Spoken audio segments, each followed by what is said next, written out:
Hello and welcome back to the lab. Today on the bench we have an HP 6228B dual DC power supply. A little bit of neat stuff, 0 to 50 volts, 1 amp. This is a linear supply, not like the switching supply that we looked at in a previous video. This is incredibly heavy. There is a massive transformer in here and a great deal of gravity in this unit. We have a linear supply that we're dealing with, very, very dusty. We're going to have to clean the power cord. Although, other than being dirty, the power cord is in good shape.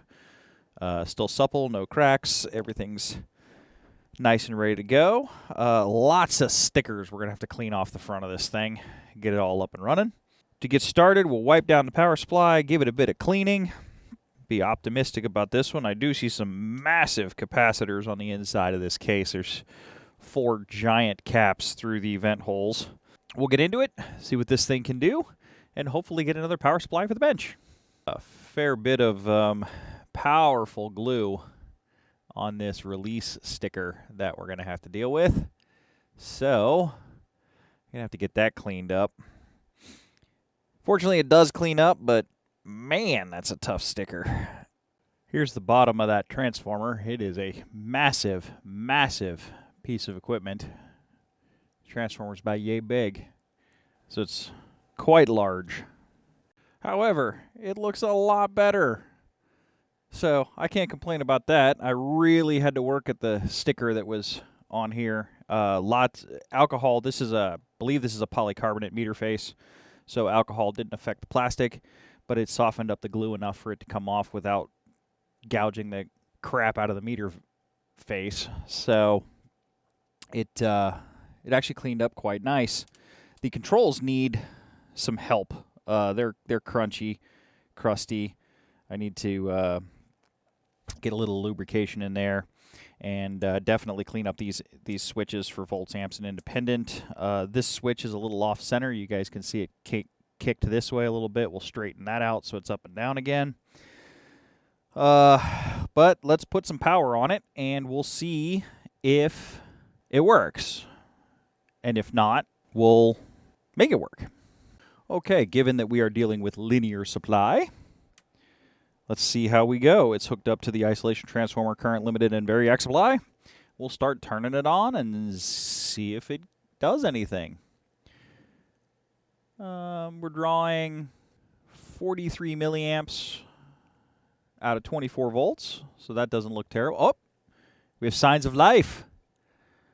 None over here yet. Independent volts and volts. Turn these all the way up. Okay, so it looks like we may have a meter dysfunction. Didn't like that, though. So let's reset it, see what happens. Yeah, it just didn't like coming up on the variac, so that's fine. Well, it should be putting out 50 volts, I think. That concerns me, but this happened in one of the other power supplies in a previous video, where the comments section told me I shouldn't give up on the meter too easy. And usually the movements are okay, but the connections can get a little flaky over time. So we're going to have to take this meter apart, take a look at it. Let's get some power, or let's get some DMM probes and see if we have anything coming out of the power supply. I'm going to play with it. We'll turn this down to about 10 volts, and we will turn this down to about 10 volts roughly. You can't see it, but we'll call that 10 volts. That way I don't buzz myself with 50 volts DC playing around with the meter. I can smell it. And we do have 10-ish volts. So we got 10 volts out of that. What's the other side doing?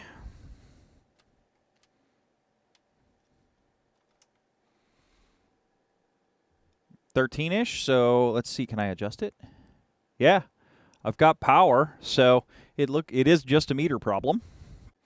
So I can smell it getting warm. So we're gonna I don't want to do any more damage, so we're gonna turn it off for now.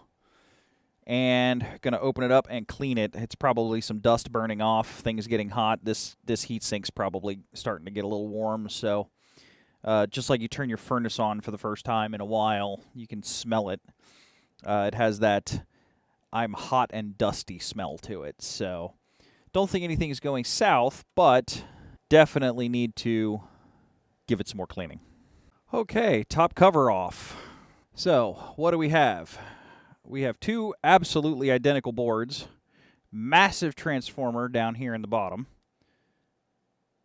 and here's our pass elements on the back. Giant heatsink for these pass elements, so just a very classic linear supply design. Hoping these caps are good. That happened to us in a 7904 video where one of these big Sprague power caps went bad. The unit's not plugged in, hasn't been turned on for a while, but I'm giving it don't want to stick my fingers in there just yet.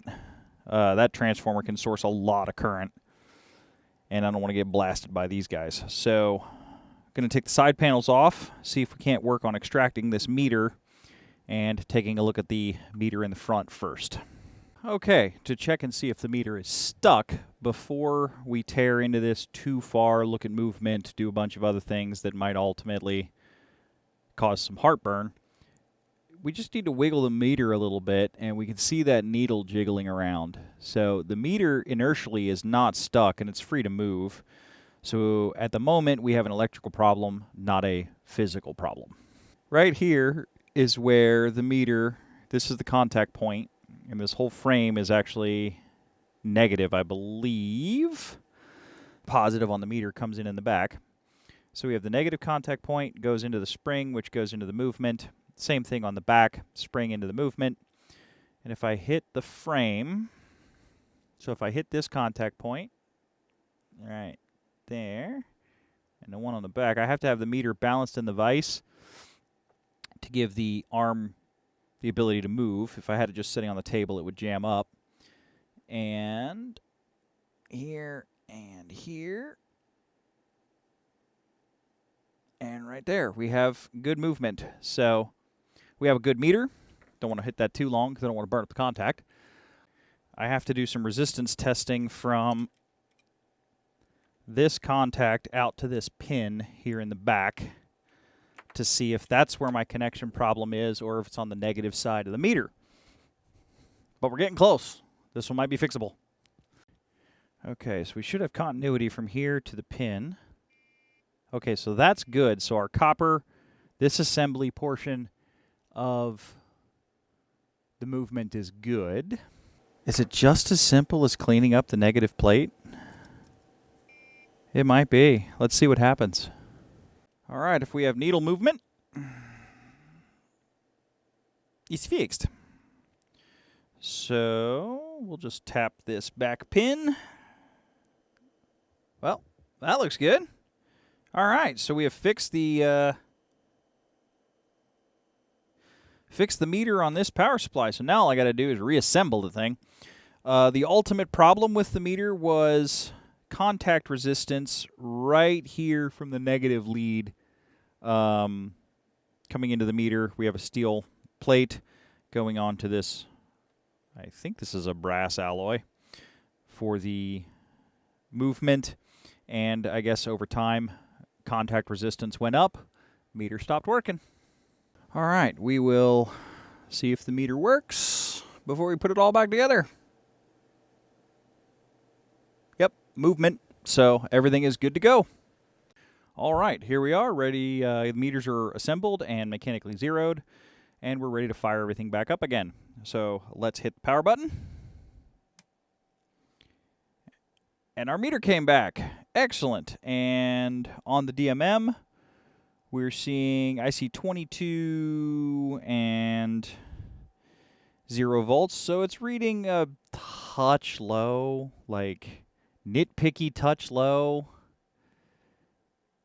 It's about a needle's width under 22 volts, and it's right on 22 volts for the 6500. So I'm really not going to worry about that.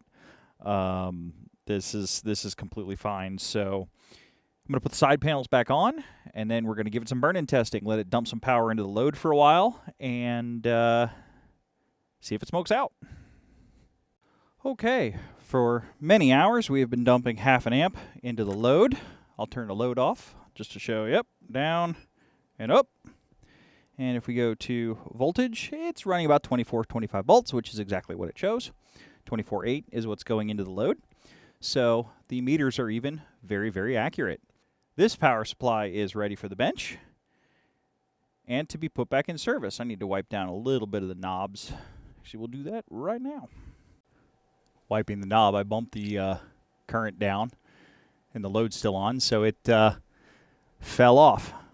So this unit is now ready for the bench and ready for us to use it in some future experiments and lab work.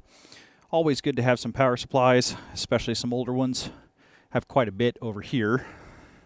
So there is a fair bit of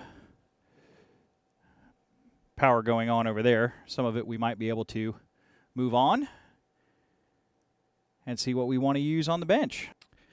One other thing to take a look at real fast is I shot with the thermal camera, took a picture of some of the pass elements. The pass elements are actually right down here, and we don't see any pass elements getting overly warm. On the other side of the unit, the pass elements would be right here in the photo coming down. So nothing overly warm. We only had a temperature delta of about 2 or 3 degrees Fahrenheit. From the hottest portion of what's in the photo to the pass elements. So nothing's working overtime, and all for the balance. Essentially what that was checking was the balance of the pass elements, making sure one of them wasn't working harder than the others. And everything looked good on the thermal camera and passed the test. Unfortunately, the thermal camera is of a low resolution, not like this camera. This camera is a 4K. But so I'm stuck at 320. I think for thermal images, I'm stuck at 320 by 240. So that's what the graininess in the image is. So if you like the video, hit the like, subscribe, and bell icon. Do all the YouTube things. If you would like to check out some additional content, check out the Patreon page. Patreons are running ahead to what's released on YouTube. And an immense thank you to all the patrons that have helped support the channel, keep the lights on, and keep the videos coming to YouTube. Their support is what allows me to keep making videos and keep getting content out there. So thank you again, and I am eternally grateful. With that, as always, more is on the way, and I will see everybody in the next video. Bye for now.